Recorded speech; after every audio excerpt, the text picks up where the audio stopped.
Mengulas lebih lanjut lagi pemirsa terkait dengan perintah Presiden, maksud saya Ketua Umum PDIP Megawati Soekarnoputri kepada seluruh kadernya untuk mendukung pemerintahan Prabowo Subianto. Kita akan langsung berbincang melalui sambungan virtual dengan Direktur Eksekutif Trias Politika Strategis Agung Baskoro. Halo Mas Agung, apa kabar? Halo Mbak Soza, pemirsa semua. Baik, Mas Agung, tadi kita saksikan bersama-sama ya penggalan pidato Megawati Soekarnoputri di acara bimbingan teknis, tapi ini mungkin sekaligus kongres ya, kita tahu ya yang dilakukan di Bali tersebut.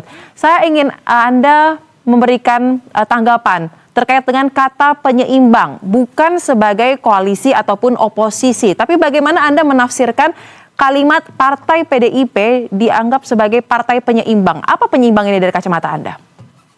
Ya, saya jadi dejavu politik dengan peran yang dilakukan oleh Partai Demokrat ketika sebagai penyeimbang di masa Pak Jokowi, Mbak Soza. Ujung-ujungnya Demokrat akhirnya masuk juga ya, walaupun pemerintahan sisa tinggal waktu itu sekitar 9 bulan lagi dengan Mas AHY sebagai Menteri ATR ya, Agraria dan Tata Ruang. Nah, kekhawatiran saya ini jangan-jangan ujung-ujungnya masuk juga PDIP kalau perannya sebagai penyeimbang. Walaupun sebelumnya juga kita dengar ada dua peran sebagai mitra kritis dan mitra strategis ya.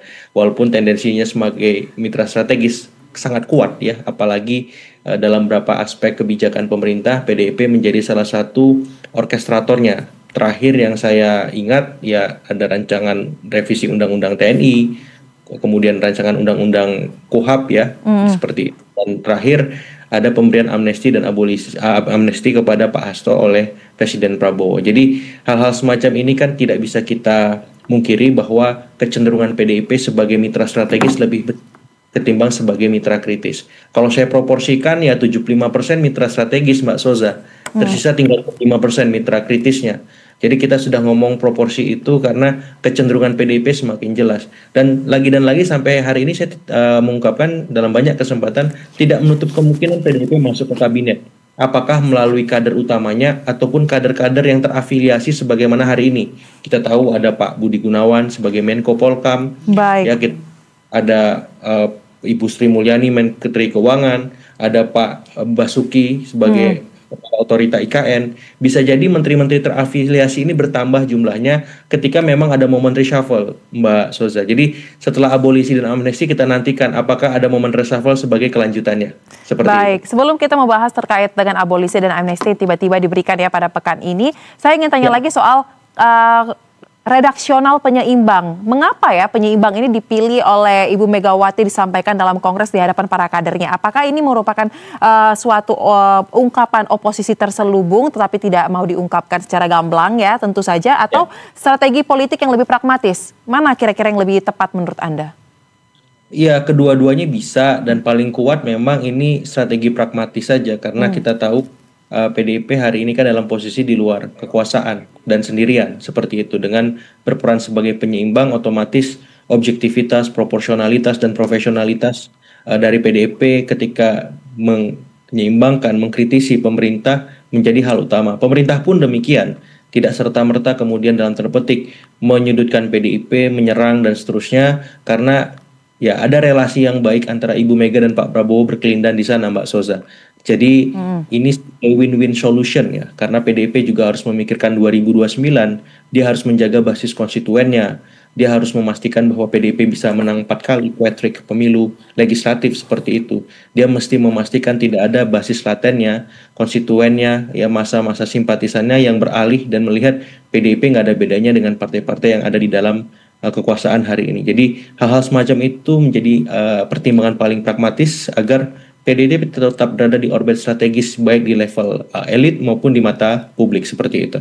Baik, banyak hal yang dikalkulasi akhirnya ini dipilih menjadi suatu solusi ya. Nah kemudian Mas Agung, kalau kita lihat perkondisi hari ini, bagaimana Anda menghitung kira-kira seberapa besar potensi PDIP yang tidak mau dikatakan sebagai koalisi tetapi hanya sebagai penyeimbang ini bisa memberikan dampak yang signifikan pada kebijakan-kebijakan pemerintahan di era Presiden Prabowo Subianto? Iya, tentu sangat signifikan ya, sehingga karena Pak Prabowo akhirnya mendapat referensi alternatif di luar ya sumber informasi dari teman-teman koalisi. PDIP bisa memberikan formulasi kebijakan yang beda yang lebih berpihak semacam itu dan lebih baik tentunya, sehingga sintesisnya itu bisa memberikan kebaikan yang optimal bagi publik kita dan bagi demokrasi secara keseluruhan, Mbak Soza. Dengan PDIP menetapkan diri sebagai penyeimbang dan bold statement dari Ibu Mega ingin menjaga konstitusi, itu sebuah angin segar bagi demokrasi kita. Karena Ibu Mega tetap objektif sebagaimana ketakutan banyak pihak ketika sudah menerima amnesti, maka kemudian Ibu Mega akan dalam tanda petik bungkam, mendiamkan dan seterusnya. Tapi kita tahu karakter Ibu Mega tidak seperti itu, dan hari ini bold statement kuat dan keras itu kembali tersampaikan bahwa beliau siap menjaga konstitusi, artinya demokrasi reformasi kita tetap dalam relnya seperti itu. Baik, nah kemudian kalau kita menarik sedikit ya Mas Agung ke momen yang tadi ditangkap oleh awak media juga ketika dalam pidatonya tiba-tiba Ibu Mega menyambut kedatangan Sekjen PDIP sebelumnya yaitu Mas Hasto Kristianto dan juga disebut katanya sampai menitikan air mata. Pertanyaan saya, baru-baru ini Anda juga tadi mengatakan terkait dengan abolisi dan amnesti yang diberikan. Nah, apakah pemberian abolisi atau amnesti kepada Hasto Kristianto ini juga menandakan bahwa ada suatu hal yang sepertinya menjadi membuat PDIP meyakinkan diri untuk memposisikan dirinya dalam pemerintahan ke depannya? Persis, karena kita tahu Mas Hasto ini kan super sekjen, Mbak Soza, ya, bukan sekedar sekjen. Beliau turut berjasa memastikan PDIP hat-trick, ya, menang pileg berturut-turut 3 kali, sehingga ketika beliau dalam tanda petik mendapat hadiah politik dari Presiden Prabowo, itu sedikit banyak Presiden Prabowo ingin mengatakan kepada PDIP dan kader-kadernya bahwa PDIP di mata pemerintah adalah mitra yang mitra yang dihormati, lawan politik yang ingin ditempatkan di tempat semestinya. Baik. Dan gaya politik semacam ini yang akan kita lihat terus ke depan karena Pak Prabowo lebih ingin merangkul semua ketimbang memukul lawan-lawan politiknya seperti itu. Baik, nah kira-kira ke depannya akan seperti apa nih Anda melihat dinamika yang terjadi dalam pemerintahan kita ke depannya? Apakah akan lebih solid lagi dalam pembentukan suatu kebijakan atau tetap akan tarik-menarik, ketegangan tetap terjadi melihat komposisi yang ada? Ya, elit kita semakin terkonsolidasi, Mbak. Artinya politik nasional akan semakin stabil.